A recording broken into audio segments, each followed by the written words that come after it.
First DE begin we talk kid me fought the rose canoe shot a gwina or leacon Kilviheel Harla kid Bliano in or non. You're all heartily welcome at this Kilmichael Ambush Centenary event. My name is Pat Muldowney. Over recent years, I've participated in many history events in Cork County and City, and I'm honoured to be able to be present at this one. Our speaker tonight is Jack Lynn of the Aubane Historical Society, which is involved in publishing material about the Mill Street area, the first instance, and then generally about Irish history and politics. And is currently republishing the Irish Bulletin. This is the journal of the first Dáil in the period 1921, which includes extensive descriptions of events throughout the country.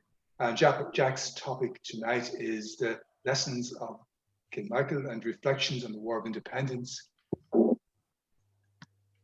Sorry, look at my thoughts the Jack, but Braham will Donegal Shea Ilahar Section New Enoch. Tá Donegal in a Kahirach Custa Queenicon Hilvahil agus Crossabari. As Mariam Le Sean O'Kelleher agus Con O'Calchan, Yilson Schlucht the Leukra Cogan Sirsha, and Turaka, Yenshi Fishon, Iguina Ern Leocon. I would say so and Tus Fishon.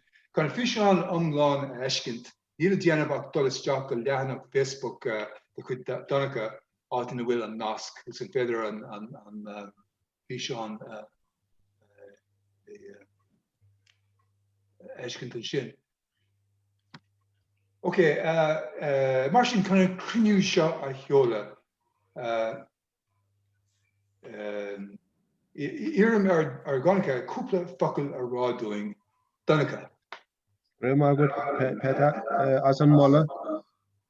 Goalom of weeks ago, Alisham Common Stara, Aubane as an Yesha Agru, or son Comora, Kate Bleen, or Lee Khan Kilvihil.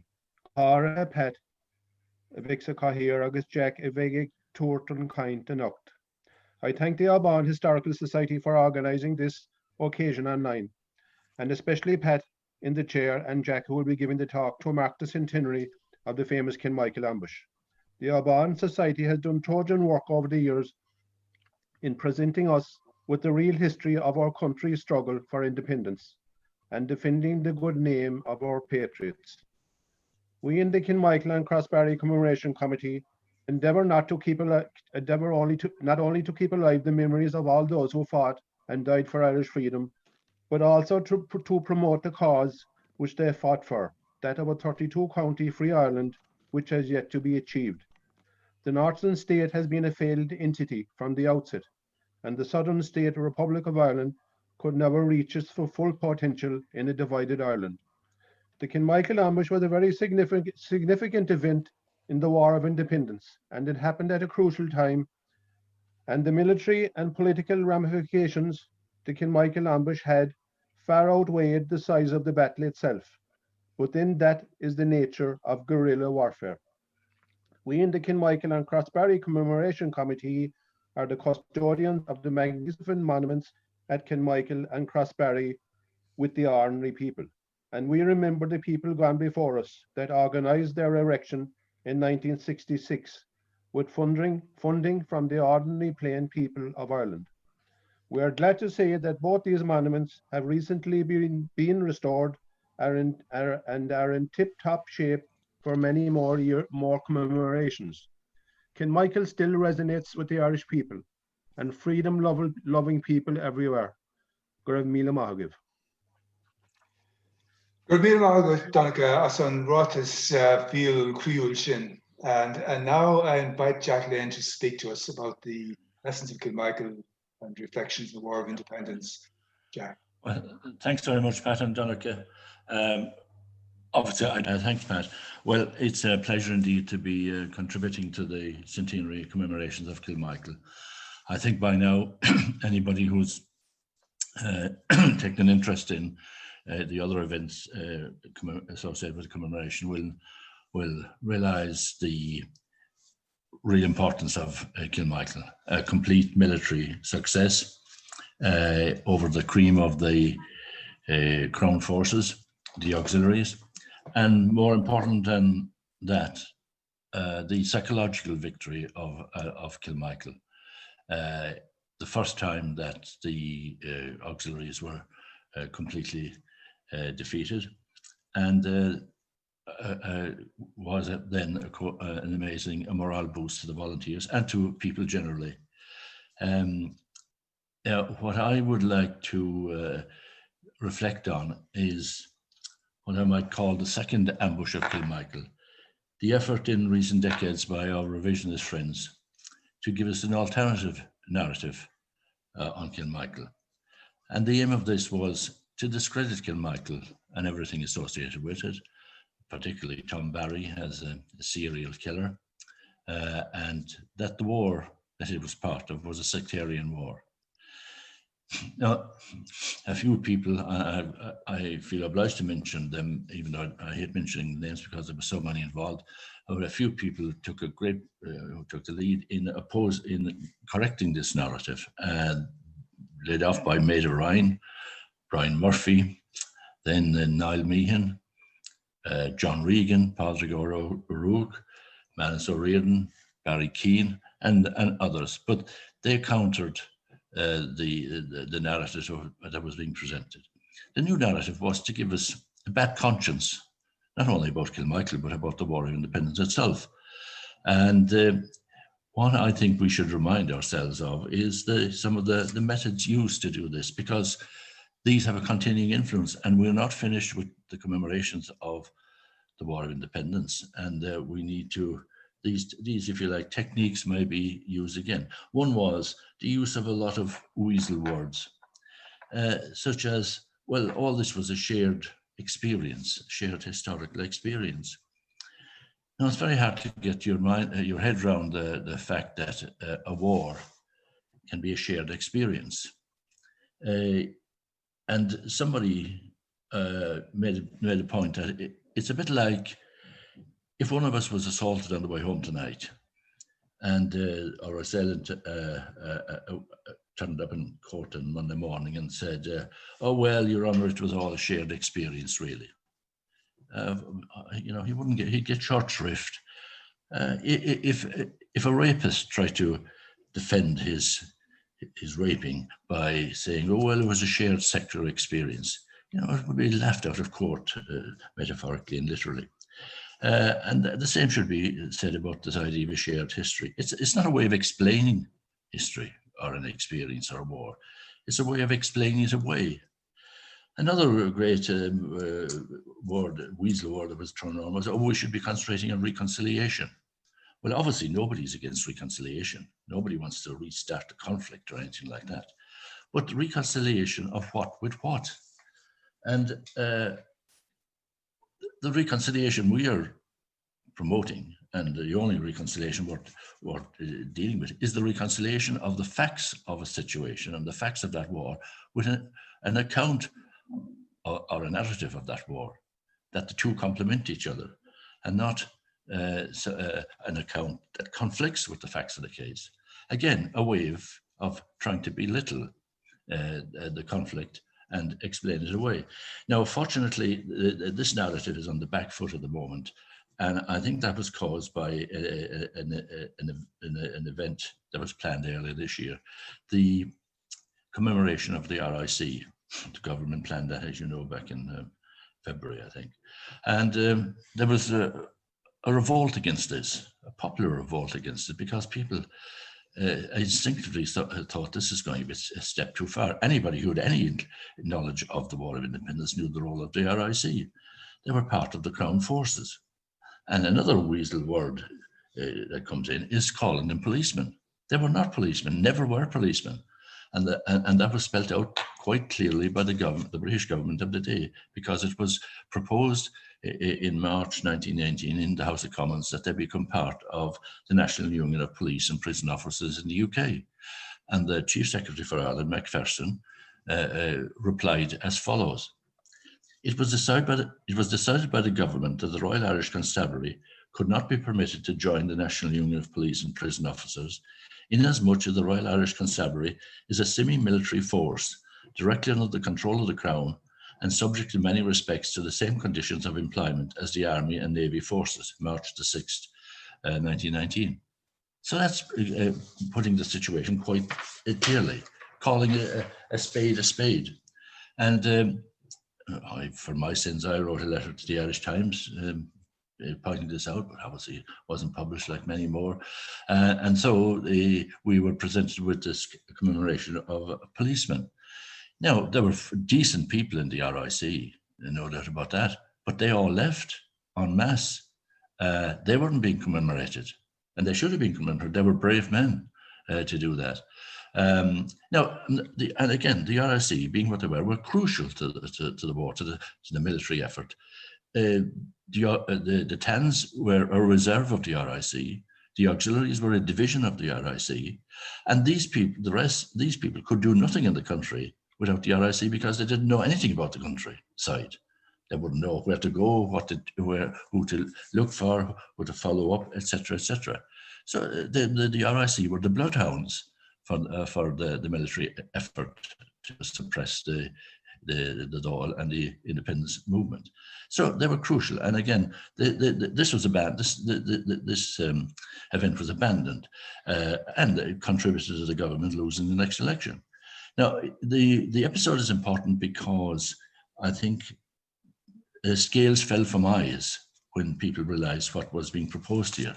And after that, I think we've been able to speak more plainly about the War of Independence and the real facts of the War of Independence. Now, what's the major fact of all about the War of Independence?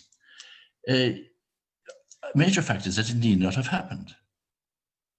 And therefore, the crucial event really is the general election of 1918, where the people voted overwhelmingly for independence. 75%, about 75% of the seats went to the Independence Party. Now, even Donald Trump couldn't query that result. I don't think he would have bothered hiring any solicitors to challenge it. And the people in that voted for independence. They did not vote for war.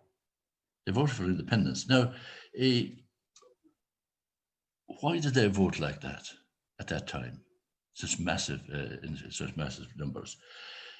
Well, the crucial thing was that a world war had just been fought for the freedom of small nations. As far as Ireland was concerned, that's what was used to recruit up to 250,000 Irishmen. 50,000 up to 50,000 of whom were killed, the Irish at home and abroad. Now, that affected everybody in the countryside, in the country as a whole. And people believed that. I mean, it's not, it'd be too insulting to people to think that they didn't believe what the government told them over and over again at the time. This was a fight for the freedom of small nations, which obviously all Irish people believe was the first in queue for freedom of small nations was Ireland. Now, and a thought we should give to this is that if up to 50,000 were killed, how many did all those Irish troops kill? How many Germans and Turks did they kill? Even if you give them 1 for 1, it's quite a number, hundreds of thousands maybe. So those are the type of numbers that fought, apparently, for the freedom of Ireland. Turks, who never did any harm to this country, except to the last time they intervened, as I recall, was to give money towards what's called the famine. The Germans, their scholars almost created the Gaelic revival. Yet here we were killing them for the sake, in order to obtain Irish freedom. The thing is mind-boggling when you think of it in reality. Now, a strange thing about the 1918 election, and I came across it a couple of years ago when I wanted to do something on the centenary of that, there is no book on the 1918 election. Not a single book I could come across. Hundreds, and probably now thousands of books on the War of Independence and the war and all sorts of episodes and events of the war, but no book on the vote for Irish independence.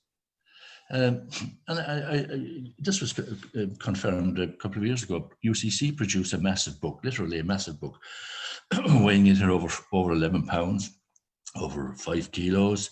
nearly 1,000 pages, introduced by President Higgins, rave reviews, prizes galore, contributions by over 100 of our historians, and it had over 160 chapter headings on various subjects. Not one chapter heading on the general election. References, of course, passing references as usual, as you'll always find. A couple of pages are there, about out of the 1,000 pages. And I thought to myself, these people just don't see the wood for the trees. You couldn't possibly do a book on the Irish War of Independence without giving that election a massive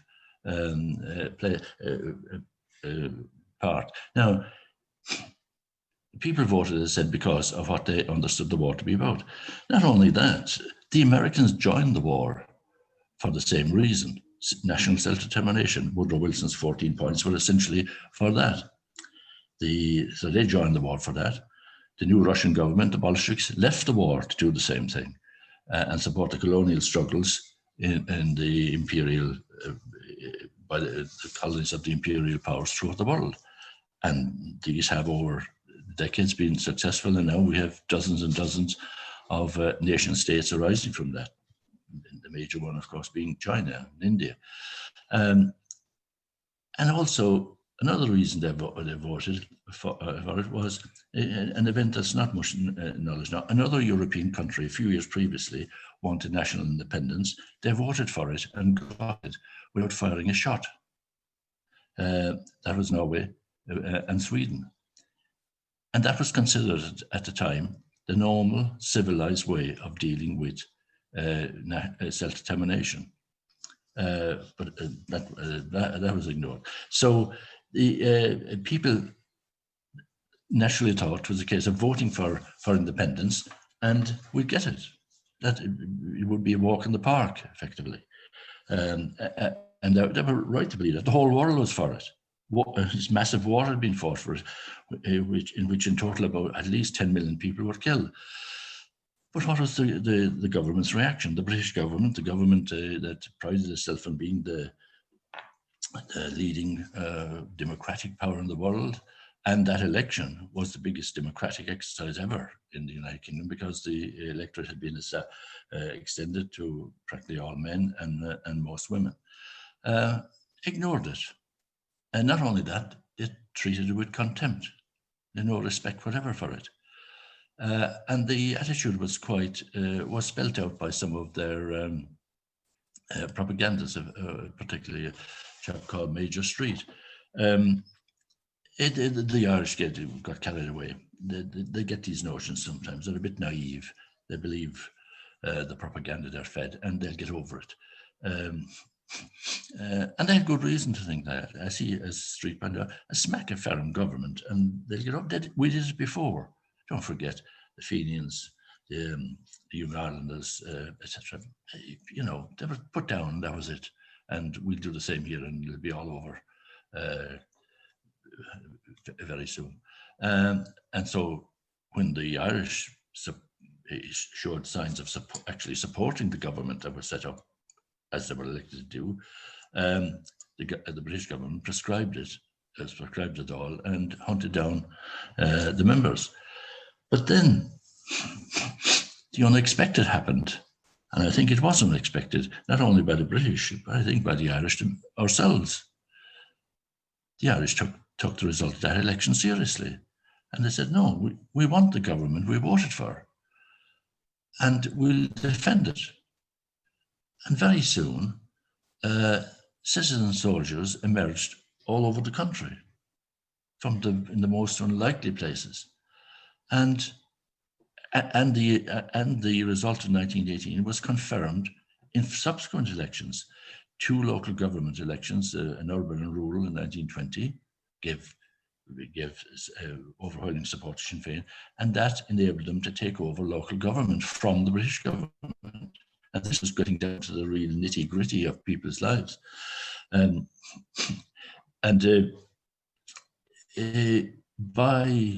After another general election in 1921, where the result was even more overwhelming for Sinn Féin in Southern Ireland in 26 counties than 1918. Every single seat went to Sinn Féin uncontested.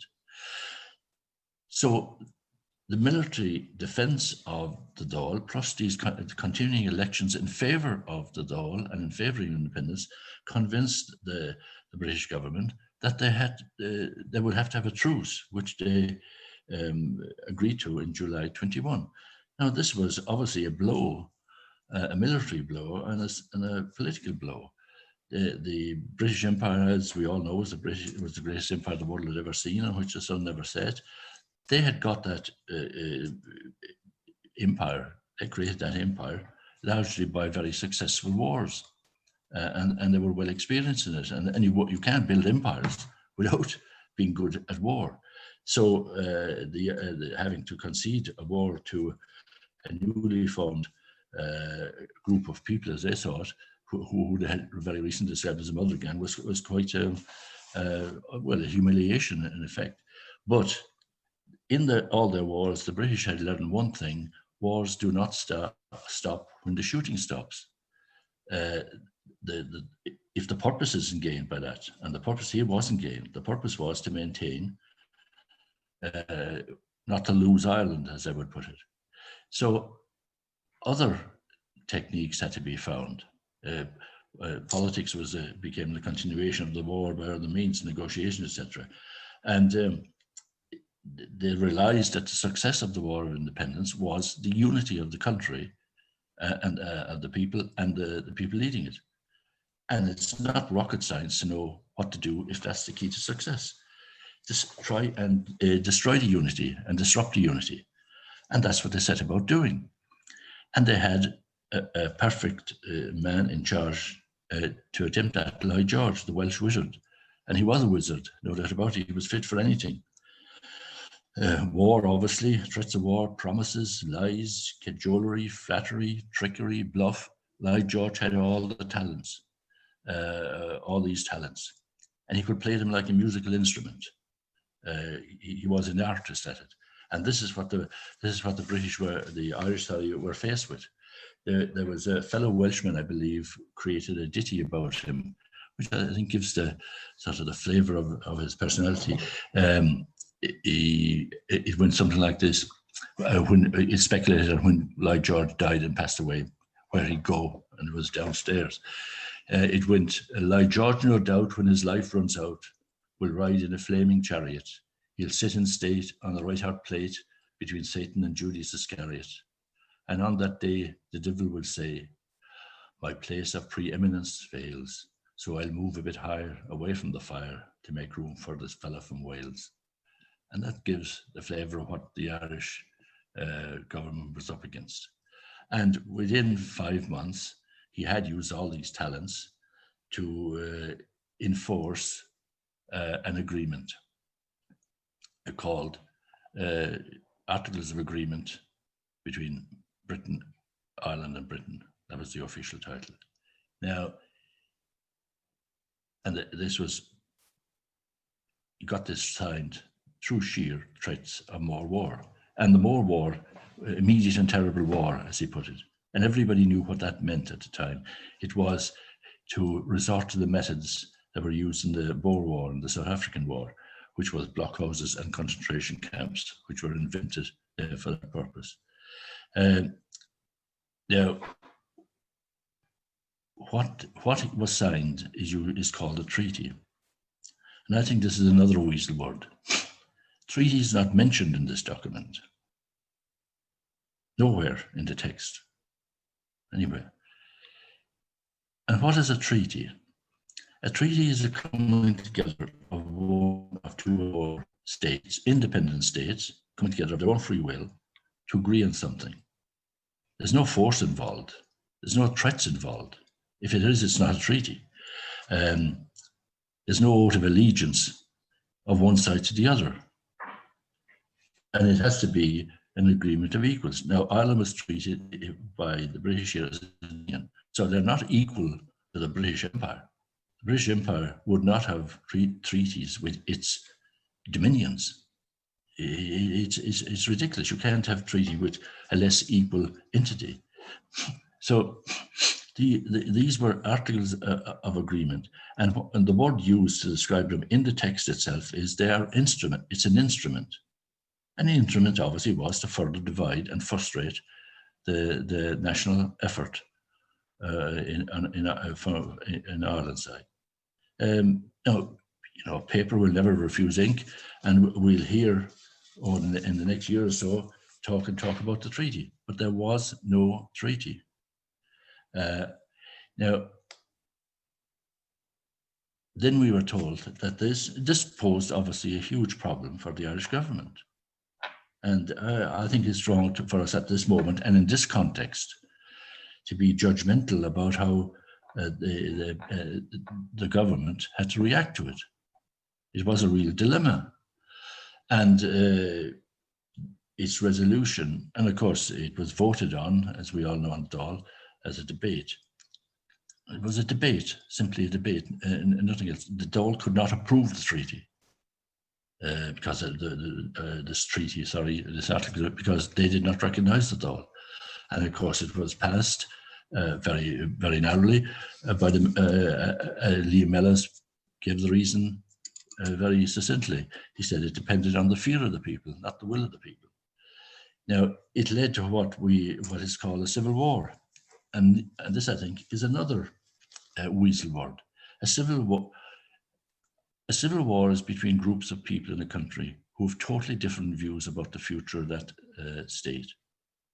That wasn't the case here. All were Republicans, all wanted a republic. So on that very fact alone, you couldn't have had a civil war. The civil wars we know about, everybody knows about, English Civil War, American Civil War, the Spanish Civil War. In England's case, it was Puritan, Cromwellian government, parliament versus monarchy. Where in America, it was a federation of states, independent states versus a union. In Spain, it was a fascist monarchical system versus a republic. Two completely different ways of running the country. As I said, that wasn't the case here. It was a conflict of policies arising from this forced Articles of Agreement. And it was obviously it was very serious. I'm not belittling what it meant for people, and that it gave rise to a party political structure. But party political structures arise from real events and real problems, how to cope with them. But calling it a civil war also has a very important subliminal effect. The Irish, they resorted to civil war as soon as they were given an opportunity to do something together. And the fighting Irish came out, and anyway, they were into faction fighting, weren't they? And it's a way of belittling the whole episode, and keep referring to it as a civil war is a total misnomer, totally wrong. It couldn't have been a civil war. Both sides, as I said, wanted a republic. They wanted a similar type of government. They fought together to get that for 3 years, 4 years, and they eventually agreed to a republic. All agreed to a republic. So there was no civil war. You can't describe it as such, and it's part of the attempt to discredit and give us a bad conscience about our history by going on about the civil war. There was a conflict, a very serious conflict, but then states do face serious conflicts. Now I think finally, why we're really celebrating, and this is I don't like the word commemoration for Kilmichael and other events. They should be called celebrations. We're celebrating a major event in the setting up of the state. Now the state was set up originally in January 1919. It has lasted 101 years. That's a success story. We're often given the impression that we have a failed state in our hands here. The first duty of a state is to survive. And in that 101 years, there are many states and empires that have come and gone. And they've happened very recently. in the Middle East. International relations between states is dog eat dog, and to survive, that's the first duty of a state, and Ireland has succeeded in doing that.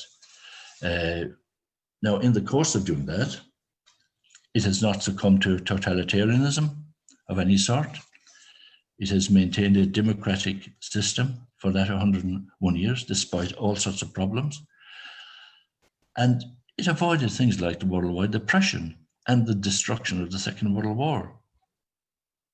Now, these are real achievements that have to be taken into account when we're trying to judge the War of Independence in the round.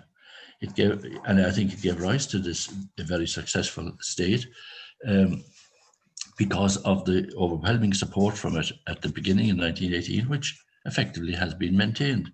Now, I said it has maintained a democratic system, and I would ask you, give you a little test, try and find out how many states have survived that length of time with an unbroken democratic system that didn't succumb to totalitarianism of any sort, was not invaded, broken up, or did not wage war in other peoples.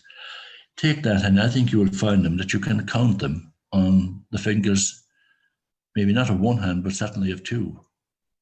Now, the state obviously was faced with all the usual problems that states are faced with.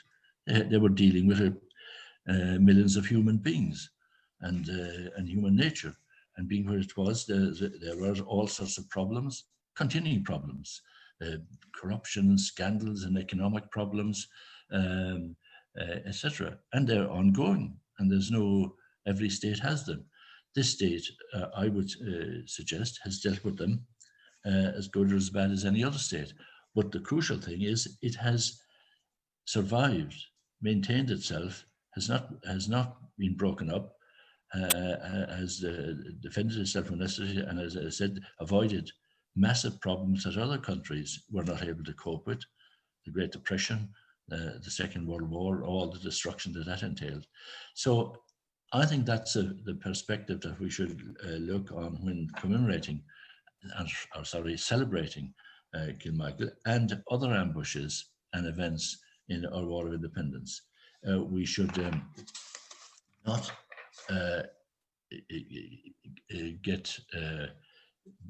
we should realize the weasel words that will be used in the rest of these commemorations, like this business of a treaty that we fought that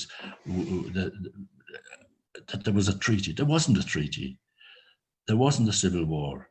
There was intimidation and force to continue the War of Independence, the war against independence. That's what it was. The war did not end when the shooting stopped. So I think that's why it gives me a pleasure to be part of this commemoration, because we are commemorating, in effect, a very successful state that Kilmichael helped to found. Thanks very much. Jack, if there's one thing to remember from what you said, it's the necessity to deal objectively and honestly and realistically with the events of the War of Independence. I can't pick out all the nuggets, but I can think of what the Home Secretary was, it Macpherson, who judged that the Royal Irish Constabulary was a police force. It was a military force subject to the head of the military, which was the King of England. Yeah. And of course, another thing that you mentioned is that the people were united in the 1918 election. They were united in the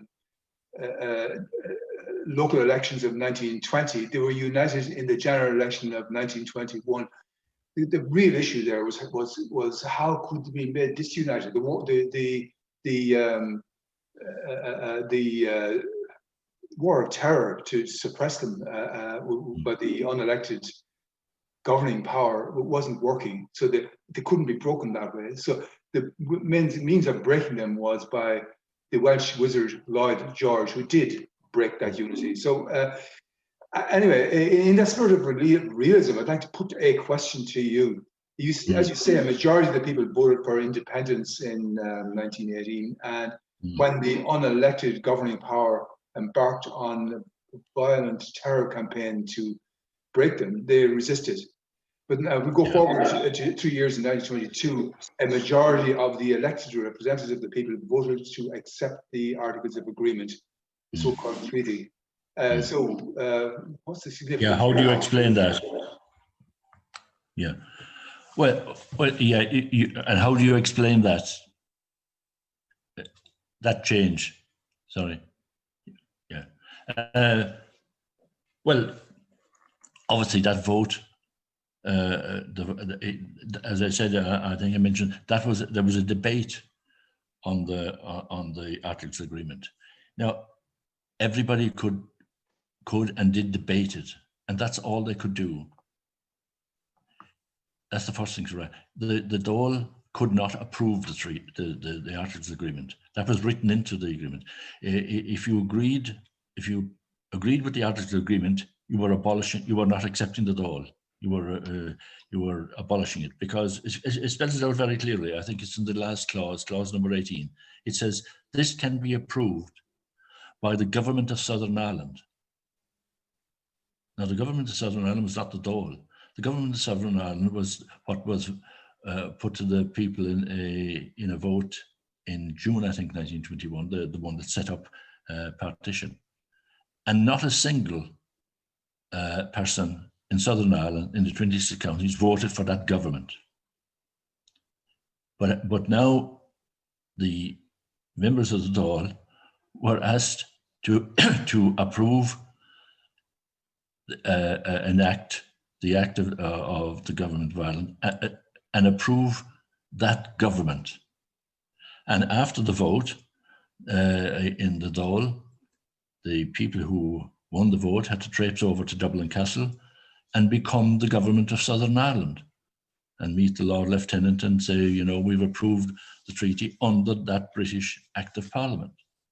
That's the first thing to realise. And I think, as I mentioned, what was overwhelming in that debate was Lloyd George's threat of renewed and terrible war. That's what was in everybody's mind. That's quite clear when you read the debate. Now, I think that a debate and a parliament acting under that has no moral authority. I mean, fundamental issues are not decided by the mathematical difference of a few votes. There are more important things at stake. And what was at stake was what they had versus a renewed war against the Dáil and the independence movement. So I think that vote was technically just a debate, as if anybody else had debated it. It had no authority to accept or reject the Articles Agreement. So it was all based on a sort of a fraud. They could not approve it. So I think that wasn't a debate, that wasn't a parliamentary debate in any normal sense. It wasn't the Dáil of its own free will deciding something. They were under the threat of war, and no matter what they did, they had to become something else to approve what they were discussing. The Articles Agreement, that could only be approved under the Government of Ireland Act, and they had to become this farcical Government of Ireland that nobody ever voted for a few months previously, because that election result was even more overwhelming in many ways than 1918. Not a single person in 26 counties voted for that government. The only people that could make it up were 4 appointed people from Trinity College. It was a joke. So I think that's the context that we have to see that Dáil debate. it was literally a debate and nothing else, that the Dáil itself had no authority, legal authority, to approve or disapprove. Thanks, Jack. Okay. We must keep in mind that there has been hostile propaganda about the War of Independence for the past 100 years, and that's not going to stop today or tomorrow. Anyway, I think we can close the meeting at this point.